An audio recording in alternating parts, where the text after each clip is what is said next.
Ayan, hello po sa ating lahat. Pasensya na po kung medyo maingay po ang ating background.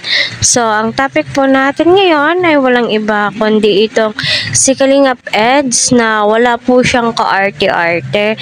Kaya isa po ito sa mga hinahangaan ng kanyang members, at saka ng kanyang mga Kalingap viewers, supporters, sponsors, kasi yung dedication niya, yung pagmamahal niya sa kanyang beneficiary, kagaya ng kanyang sinabi sa kanyang live na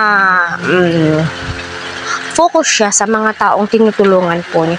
Yes, so mag-focus po tayo doon dahil sila po talaga yung number 1 na nangangailangan ng tulong. Gayon din po sila Kalingap Rab, Kuya Val, wag po natin skip ang kanilang ads po. Para sa ganon, ay marami pa po silang matulungan na kababayan po natin. So dito sa video ito, ay di ko po lubos akalain at napahanga po ako ng lubusan kay Kalingap Edu.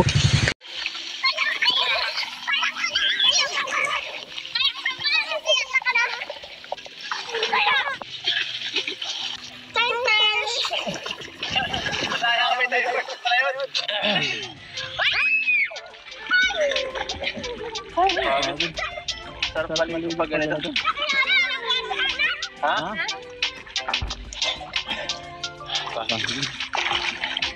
Hindi ka naligo.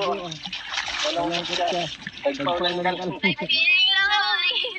Bakit ayaw mo ngayon?